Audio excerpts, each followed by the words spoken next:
Hello, YouTube.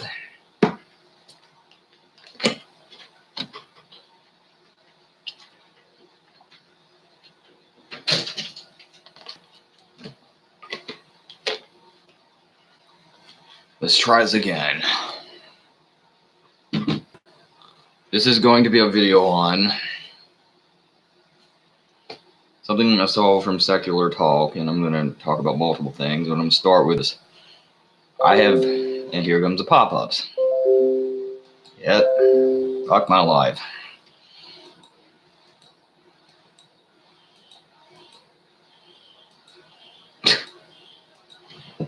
Only takes a minute. They're already gone. Bye-bye, whoever was watching. This is going to be a video on Secular Talk, and anyway, to get to the point, he was talking about Trump, and I had known for a while now, actually, that this is from Secular Talk's interview with Joe Rogan,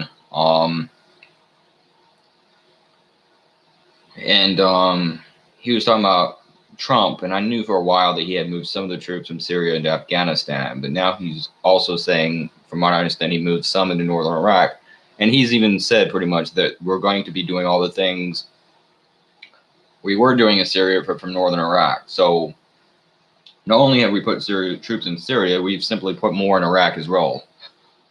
So we put them in Syria and we put them in Iraq as well.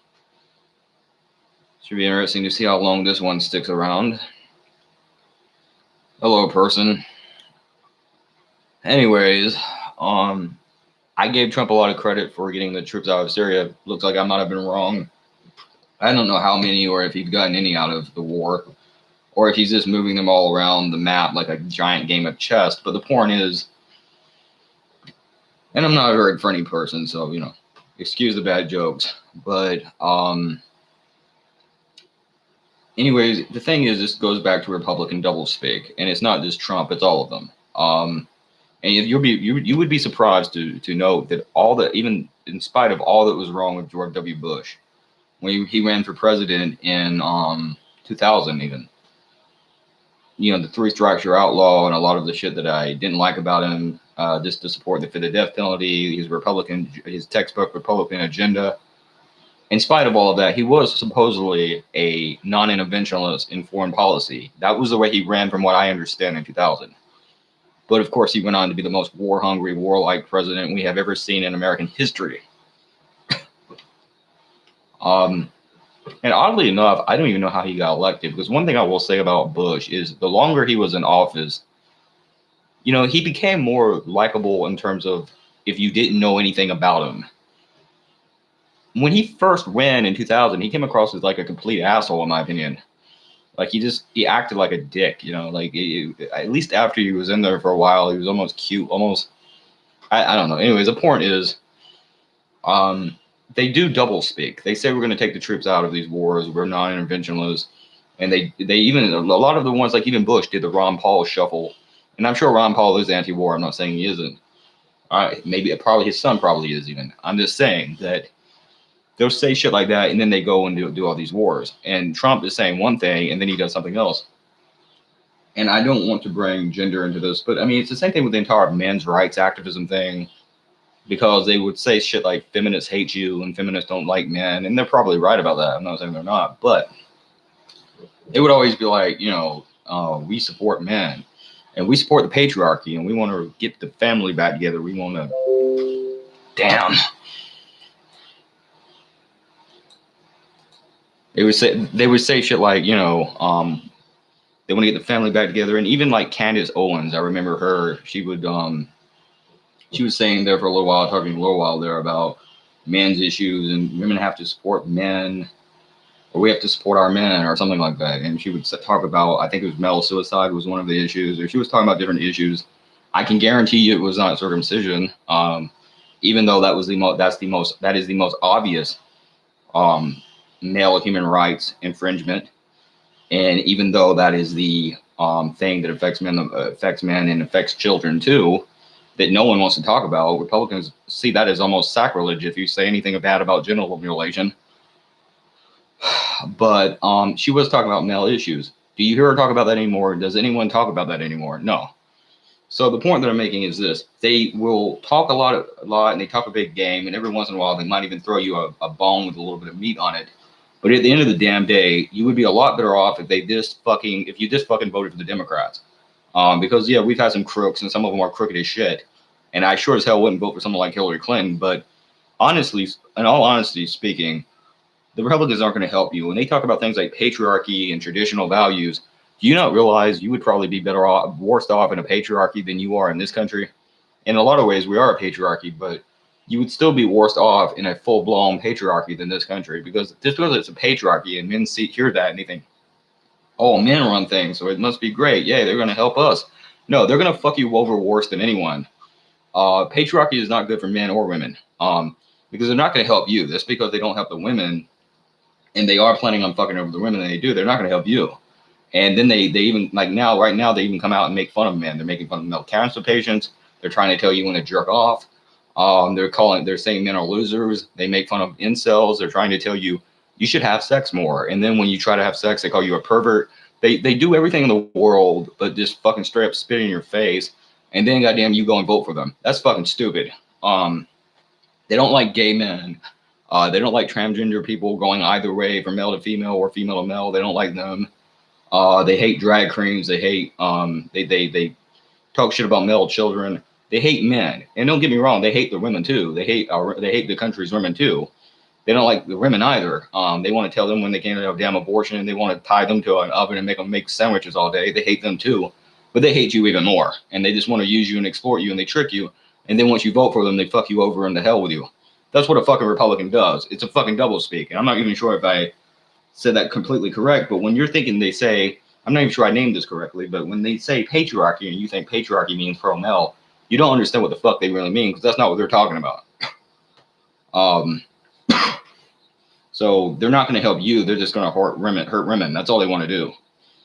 And then, of course, you have the Democrats who, like the fucking rocket science geniuses they are, they were on Michael Bloomberg. Or let me say this first. I also learned from Secular Talk that we actually, I think it was the 1800s, he said, we went into South America to steal their fucking bananas. We literally had a war over fucking bananas. You think war for oil is bad? They had war for bananas because of a banana company wanting bananas. And our government, we actually went in just to steal bananas from them. That's pretty damn bad. So it was a banana war, literally. Hell, I love banana brandy. Then again, I don't even know if you need that to make that. But the point is, I don't even know if you need actual bananas to make that. But the point is, I like that. I wouldn't start a war for it. Anyways, the point is, what I'm trying to say is, what the point I'm trying to make is, Republicans are bullshitting you. They're liars. At least Democrats, you get a little something out of them sometimes. They'll raise the minimum wage. They might end a war or two. They'll stop detaining terrorists. The Guantanamo Bay. They might stop that. They might legalize weed. And you have to remember, weed legalization started under Obama, so I wouldn't think it for that, but that did under him. Maybe the gays can get married. They'll do something. They'll throw you a bone with at least a little bit more meat on it than the Republicans. They'll help you here and there. The Republicans just fuck you over. They just railroad your ass, and then you keep voting for them. And you think you would learn your lesson after Bush and George W. Bush and all the shit he put you through, and not to mention Reagan having the CIA bring drugs over here on fucking planes just to throw people in prison, in private prison systems. But you never learn your damn lesson. You just keep voting for these crooks. So there's that. And then if you think that's bad enough, the Democrats, from people like Michael Bloomberg, who is this a goddamn saint, isn't he? He's just a sweetheart. The same guy who tried to legalize infanticide, did legalize infanticide, or the murder of infants or babies after they're born, killing them, and tried to call it abortion and say he did it for abortion reasons, when that has nothing to do with abortion. That's not even birth abortion. That's just straight up baby killing. So he's a baby killer. And also created gridlock, and even The View called him out on that and said pretty much everything, but told him everything. But Rippy Goldberg told him pretty much go fuck himself because he fucked up their traffic. You can't go anywhere because he created gridlock. He screwed their traffic system. So that's Michael Bloomberg. So the Democrats might run him because that just reeks of a real challenge to Trump. I'm sure Trump won't make fucking mince meat of that guy. No, he'll do this fine. It's almost like you don't even want to win. Anyways, let's see what to talk about here.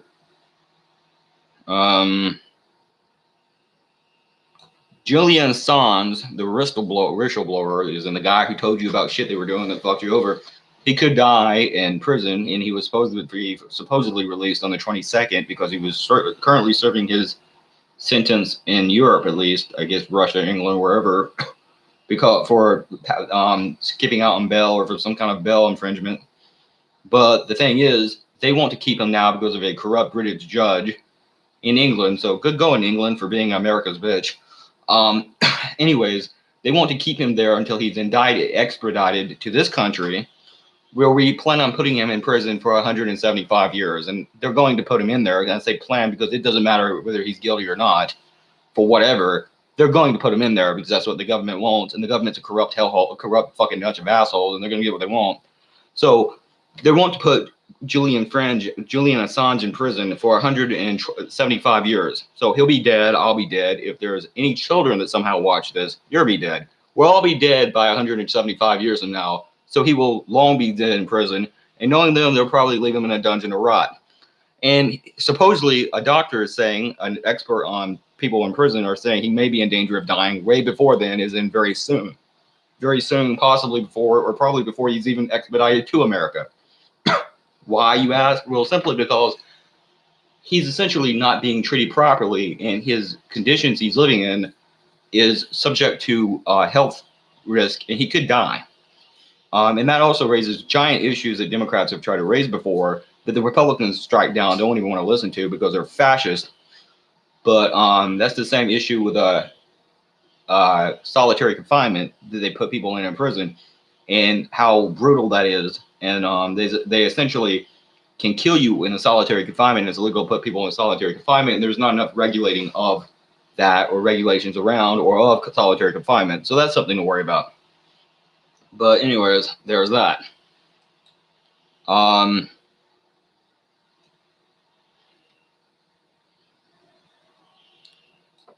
Trump gets thunderous applause in Alabama at a fucking football game or some kind of game, some shit. And that, by the way, is the same place that wants to tell females they can't have an abortion, well, pretty much ever. Not really after any point. You just can't have an abortion if you go to Alabama.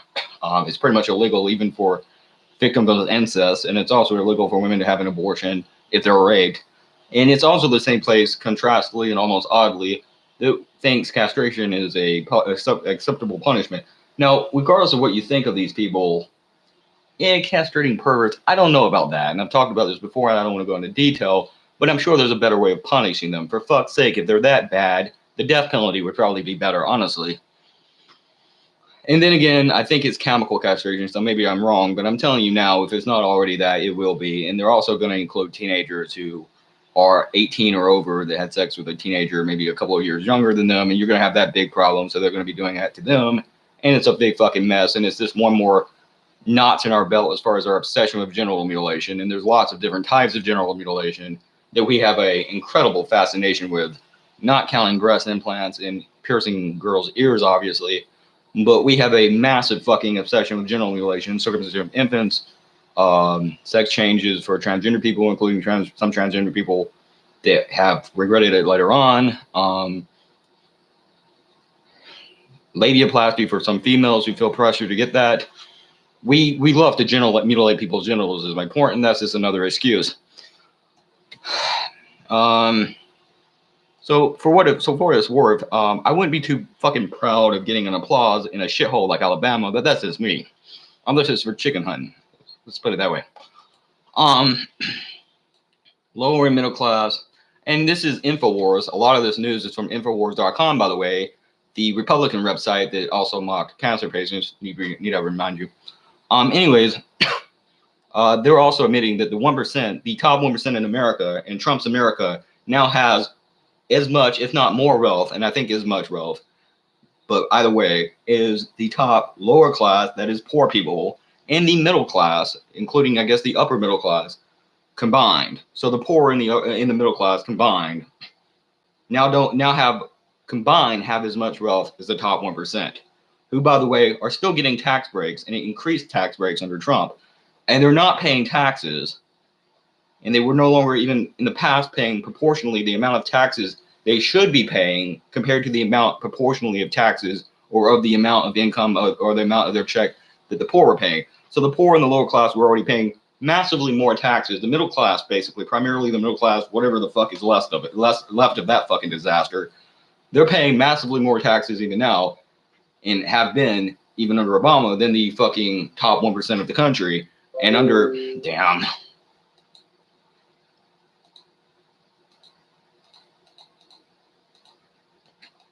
under Trump, they're paying less, by the way, because one of the things he did was he gave the middle class some tax breaks, but he really, really loaded on the tax breaks for the rich, and he gave them, and massive corporations that technically are not really people, by the way, he gave them massive tax breaks. So they're paying much less in taxes than the lower class, the proletariat mass. So that is what the fuck is happening. Us lemmings vote for these people like Trump, and we also did this with the Democrats, who also are fucking us, and then they just do whatever the hell they want. And you wonder why I think maybe we need more political candidates, more fucking options, more political parties, different people to choose from. I don't think we should just keep going back to the fucking rail and voting for the same people over and over again. Why? Because doing something and failing and then doing it again repeatedly is at least one of the definitions, I guess. I don't know how that works, but it's one of the definitions of insanity. And that's what we do as a country. So that's all. As always, don't circumcise your kids, and do not circumcise your kids, and P666.